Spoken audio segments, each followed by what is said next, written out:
क्या आरोप है जो है और किन मुद्दों को लेकर आपने जो है अवगत कराया जिलाधिकारी को? देखिए, तहसीलदार परौना के द्वारा तमाम सरकारी भूमि के अवैध कब्जे के खिलाफ प्रार्थना पत्र कार्यकर्ताओं ने दिया था और सरकार की मंशा भी है कि सरकारी जमीन खाली कराई जाए और भू माफियाओं को चिन्हित किया जाए। लेकिन कार्यकर्ताओं को ये धौंस देना कि मेरे खानदान के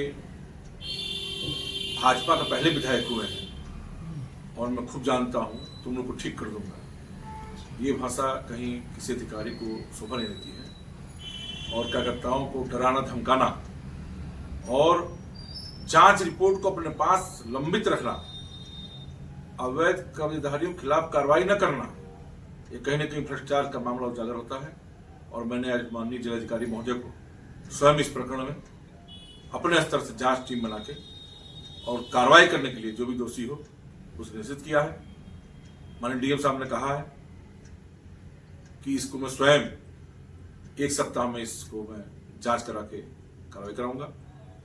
आज संगठन के लोगों ने माननीय जिलाध्यक्ष संतोष जायसवाल जी की अगुवाई में माननीय जिलाधिकारी महोदय को ज्ञापन सौंपा है, जिसमें जिले के सब पुलिस पदाधिकारी उपस्थित थे।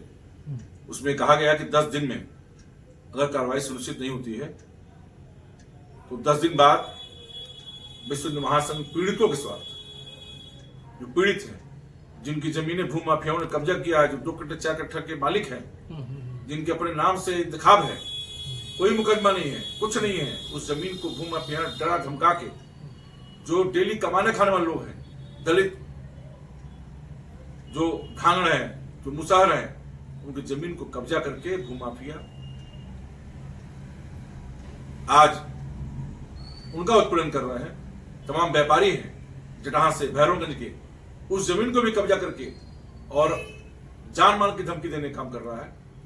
सीलिंग की कम से कम 50 एकड़ जमीन कब्जा किए हुए हैं, नवीन प्रति की जमीन, खलिहान की जमीन, बंजर की जमीन। और ये मैं अफीम नहीं बोल रहा हूं, ये सब पेपर है। और मैंने डीएम साहब को 1.5 महीने पहले इसको दिया था लिख के कि इसकी जांच कराई जाए, लेकिन डीएम साहब ने तुरंत आदेश किया, मेरे सामने व्हाट्सएप किया, लेकिन उस जांच रिपोर्ट को अभी तक तहसील में दबा कर रखा गया है। 2023 से इन भू माफियाओं के खिलाफ लड़ाई चल रही है। भैरवगंज बाजार में जाएंगे, दाहिने साइड अल्पसंख्यक समुदाय के 17 लोगों ने अवैध कब्जा किया है कई एकड़ जमीन पे। 2 करोड़ रुपए सरकार का पड़ा हुआ है जो वापस जाने की स्थिति में है। हाट बाजार बनना है, हाट बाजार का पैसा वापस जा रहा है, लेकिन तहसील प्रशासन उन भू माफियाओं के कब्जे से जमीन खाली नहीं करा पा रही है और भू माफियाओं मकान बना के बैठे। बहुत पहले अनुराग श्रीवास्तव जब यहाँ एसडीएम हुआ करते थे तो उस जमीन को उन्होंने खाली कराया था। आप पेपर की जांच कराएंगे तो मालूम चलेगा। उस जमीन को यहाँ पहले सुमित तहसीलदार थे, उसी में उनको यहाँ से हटाया गया था। और फिर वही काम यहाँ के माननीय तहसीलदार महोदय कर रहे हैं। भू माफियाओं को संरक्षण देने का काम तहसील प्रशासन कर रहा है, जिसको विश्व हिंदू महासंघ कभी बर्दाश्त नहीं करेगा। इसकी लड़ाई सड़क से लेकर सदन तक हमारे जनप्रतिनिधि उठाएंगे और माननीय मुख्यमंत्री जी के पास भी ये प्रकरण बहुत जल्दी हम लेके जाएंगे। 47 गरीब परिवार के लोग हैं जिनके पास पैसा नहीं है कि वो जिला मुख्यालय पे जा पाए और अपनी शिकायत दे पाए, और जो शिकायत करता है उसको भू माफिया उसको वहां गांव में दौड़ा के पीटने का काम करते हैं और स्थानीय थाना कोई कार्रवाई नहीं करता है। डांटे बढ़ के सोलमा करा दिया जाता है। विश्व हिंदू महासंघ कार्यकर्ता इसको कभी बर्दाश्त नहीं करेगा। हम लोग परम पूज्य महाराज जी के सेवक हैं और हिंदू समाज में समरसता का भाव लेकर जो गरीबों को उत्पीड़न करेगा उन्हें खिलाफ विश्व हिंदू महासंघ लड़ेगा। उसकी जांच कराने के लिए हम लोग डीएम साहब ने से कहा है, प्रार्थना पत्र दिया है, कार्रवाई की मांग की है। उन भू माफियाओं को चिन्हित करें जो सरकारी जमीनों पर कब्जा कर रहे हैं, सरकारी योजनाओं को जमीन के अभाव में उतरने नहीं दे रहे हैं। अगर ये नहीं होगा तो सरकार के मंशा के विपरीत ये अधिकारी काम कर रहे हैं और कहीं ना कहीं सरकार का नुकसान करेंगे। अभी क्षेत्रीय चुनाव होने वाले हैं, प्रधानी का, छठ पंचायत का, जिला पंचायत का, ये जमीनी स्तर के मुद्दे हैं। किसान जाता है बरसात के मौसम में, जाकर देखिए भैरवगंज में कीचड़ में, कानों में पानी बहता, उसी बैठ के सब्जी और जो है अपना व्यापार करने का काम कर रहा है। सरकार 2 करोड़ रुपया वहां के लिए दी है, लेकिन तहसील के लोग जांच, मैंने 8 पन्ने का आदेश सूचित कराया उस जमीन को, उसमें फर्जीवाड़ा करके वो जमीन अपने नाम से करा लिया था। उस 8 पन्ने में सूचित आदेश करा के मैंने खारिज कराया, लेकिन तहसील प्रशासन उसमें 2-3 महीने का संरक्षण की कार्रवाई होने के बाद भी उसको छूट दिया, वो हाईकोर्ट में जाके स्टे करा दिया। तो ये कहीं सरकार के मंशा के हिसाब से तहसील प्रशासन पड़ोना काम नहीं कर रहा है। अगर 67 की कार्रवाई हुई तो तुरंत कब्जा हटना चाहिए था।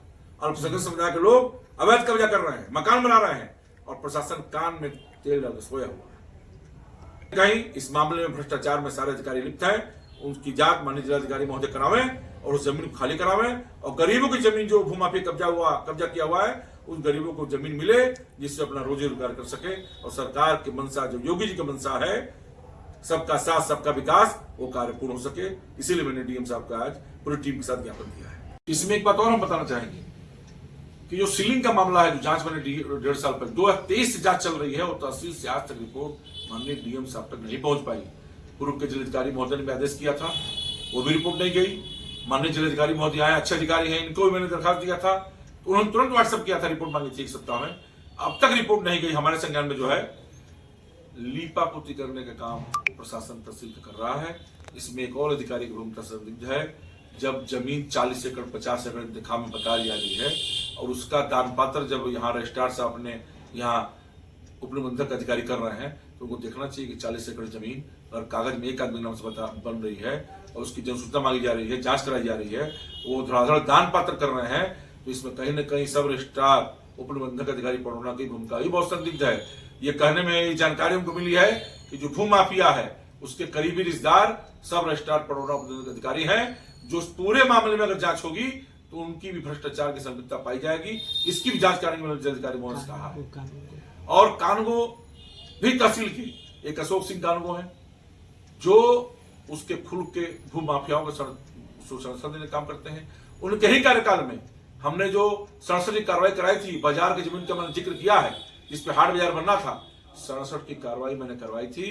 लेकिन अशोक सिंह जैसे कानगो उस 67 की कार्रवाई को रोके रहे और 2-3 महीने रोके रहे और उसको पूरा समय दिया। वो हाईकोर्ट में जाके स्टे लेके उस माफिया ने, अल्पसंख्यक माफिया ने, जो वहां का पूर्व प्रधान है, उसको फंसाने का काम किया है। और ऐसे कर्मचारियों के खिलाफ भी जांच और कार्रवाई करनी चाहिए जो भू माफियाओं को जमीनी स्तर पर संरक्षण देने का काम कर रहे हैं, जो सरकार के मंशा के ठीक विपरीत है।